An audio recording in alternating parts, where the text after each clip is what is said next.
What's going on, y'all? GoofyRhexxi here, and hope everybody is doing well. And wanted to talk about this today, the subject, why Cosmic Crucible is important and why it's a game mode that you shouldn't be sleeping on in the Marvel Strike Force. And the reason why I wanted to talk about this is I've kind of been hearing through Discords, I've been on stream a couple times, and kind of just hearing people sort of taking a lackadaisical approach when it comes to Cosmic Crucible, or they will say certain things like it's not really important, the rewards don't really matter as you go from sort of 1 through 8 here. And kind of just wanted to talk about that and the reason why I think Cosmic Crucible is probably going to end up being the second most important game mode in Marvel Strike Force, at least to endgame players. If you're probably not endgame, maybe it doesn't matter to you as much and you can probably find other things to do when it comes to Marvel Strike Force. But I just feel as if though that there's certain, as an endgame player, I think Cosmic Crucible is going to be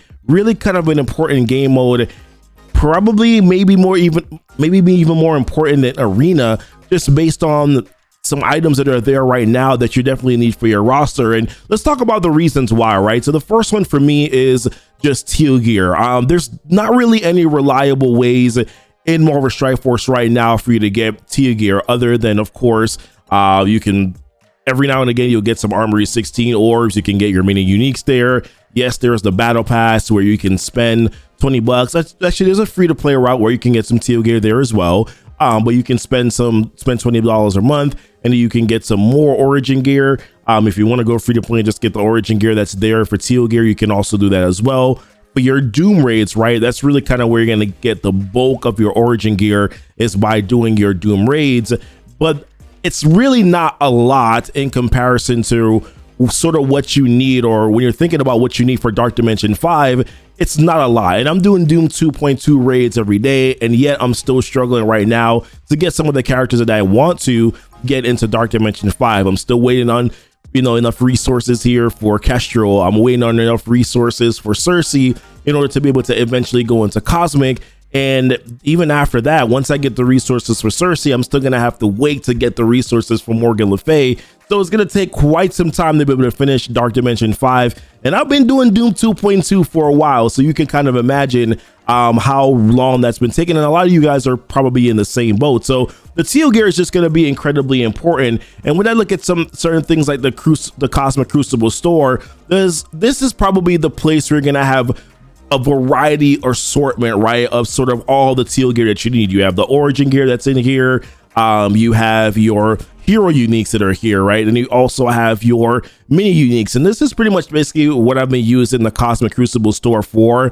I have just been grabbing the mini uniques because that's really kind of I can get origin gear from the teal gear raid orbs. I can get origin gear from the battle pass, but there's really not a solid, reliable way of getting the mini uniques other than from buying them in a supply store, which is RNG related. And of course, now there's a Cosmic Crucible store, which is still RNG related, but there's more of those items that do pop up. There's an entire row here of mini uniques that I can grab, as opposed to where if you go to your supply store, right, you're probably getting just one of those items. So let's take a look right now. Right now I have 0 teal mini uniques that are there, so therefore the Cosmic Crucible store is a little bit more reliable, and the cost of these resources are pretty high too, right? I mean, it's 2,925 to get. At least you're getting 3 pieces, but it is a pretty high cost to be able to get some of these items here. So I just feel like Cosmic Crucible and you being able to climb up those ranks and consistently be able to win these matchups, it's going to be incredibly important for you to be able to get those Cosmic Crucible credits in order to be able to do so. And of course, getting those elite credits as well that you can use to open up your teal gear Crucible orb to be able to land some of those more resources that you do need for your Dark Dimension 5 run. And it's not just getting teal gear for Dark Dimension 5. You're going to be getting teal gear for after Dark Dimension 5, right? Because you're going to want to equip and boost characters for your arena, boost characters for the next raid that's coming, because at some point in time we're assuming that there's going to be a new raid that's not just the Doom raids, and most likely you're going to need teal gear in order to be able to do those do whatever that next raid is. So your teal gear accumulation is going to be very important when it comes to your roster. Now, I think one of the reasons why some of the players have been saying that, hey, I don't really care about Cosmic Crucible, is obviously because of resources and how much that takes. And then you're basically kind of saying, hey, if I get the 1 to 8 rank rewards aren't that much different anyways, which is definitely right. Like whatever division that you're in, for your 1 through 8 rank rewards, yeah, they aren't very much different, right? I mean, let's say that you're in platinum and you get rank 1, you get 12,750 Crucible credits, you'll get 4,500 Elite Crucible credits. Yeah, 2 to 4, a little bit of a drop off, 300 drop off here from 12,450 and then 4,400. Then you can see, right? The drop off is really not that much, regardless of whether or not you go from 1 through 8 in terms of your ranking. But the thing about it is that if you lose too many matchups, then you're going to end up dropping divisions. And that's when you're really going to start to see the drop off in terms of the resources that you're going to be able to get, right? So me right now, I am in Diamond. The last time I did this, I got 16,600 credits. I got 5,850. Now you can see already, like I'm kind of already marched through a lot of that because I've been buying these mini uniques. I've been buying all the resources that I need. I've been opening up some teal gear raid orbs or some teal orbs here. So I'm starting to lose some of that currency already. I just don't think that you're going to want to lose too many matchups and then drop division, because if I drop from Diamond and then go to Platinum, oh man, like I'm losing 4,000 credits right there by doing that drop. So for me, I just think it's incredibly important to continue to win matchups. And then there comes the question, okay, well, how do I go about, I know a lot of people have been sort of implementing the strategy of going all offense and then not really putting anything on defense. Well, that makes the matchups a lot harder for you, right? Because then if you're going so heavy on offense and you're not putting anything that's going to stop them or at least give them a little bit of a hiccup on defense, then their efficiency rating is going to be very high. And then you almost have to be perfect in your offense in order to be able to gain some points. And so that's going to be a challenge as well. There's some strategy there to putting enough on defense to give them a little bit of a challenge, and then also keeping enough on offense so that you can get your high efficiency attacks, less attacks, or whatever, right? You're going to want to make sure that you have some good offensive teams there. So there's quite a few things to think about in making sure that you're able to, number one, keeping yourself in the same division, but then by winning enough matches, and then also strategizing based on your roster to put together solid offenses and solid defenses in order to be able to stay in the same division. Which then, of course, we talked about the reasons why I think it's important. Let's talk about definitely some concerns that I do have, right? So the first one is Cosmic Crucible first needs to be working right. They need to figure out a way. I know that we're in the preseason, but they definitely need to make sure that if a player gets the higher points, that they are going to win those matchups, that they're going to win the trial, right? They need to make sure that that's going to be a thing, because that's going to cause a lot of frustration for players. But then there's a question of, should you be building Cosmic specific Crucible teams?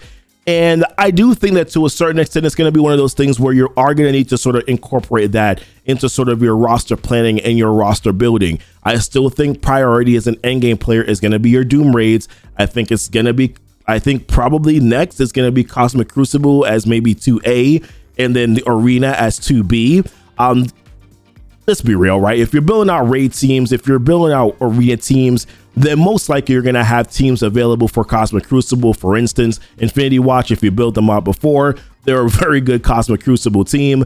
Darkhold right now is a very good Cosmic Crucible team. There are a lot of raid teams currently right now, or raid characters that are good Cosmic Crucible teams. Your Secret Avengers, you have your Eternals. There's a lot of options that are there that New Warriors can be very good on defense or on offense. There's a lot of really good options that you have available to you if you're building out for these other game modes as well, that will provide you with some options that you have available for Cosmic Crucible.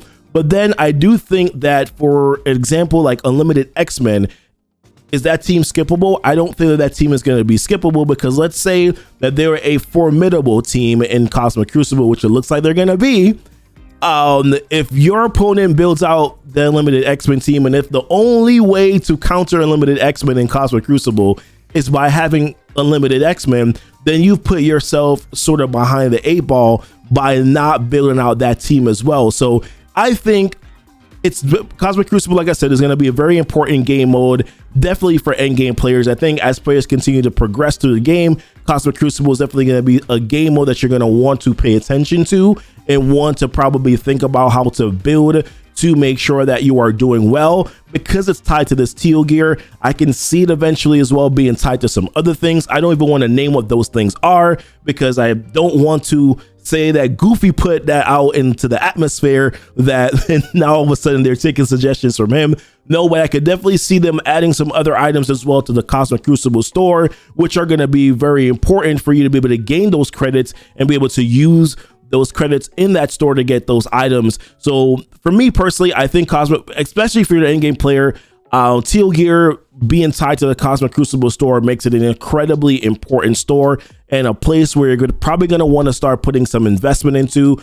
You will already have some teams available, but for those new Cosmic Crucible teams, I think it's going to be incredibly important to vet that out and to make sure that you are building towards that, building those teams well so that you can compete in this game mode, because there are some really good resources that are currently tied to it right now. You don't want to be dropping those divisions and losing those much needed resources that are going to be there. But those are my thoughts, guys. Want to know what your guys' thoughts are in regards to the Cosmic Crucible. In regards to Cosmic Crucible, are you planning on probably building out these Cosmic Crucible teams? Are you going to be boosting some teams that are good in Cosmic Crucible that maybe before probably weren't as great? Well, maybe you hadn't built out before, weren't as great. They're good, but maybe you hadn't planned on building them out before.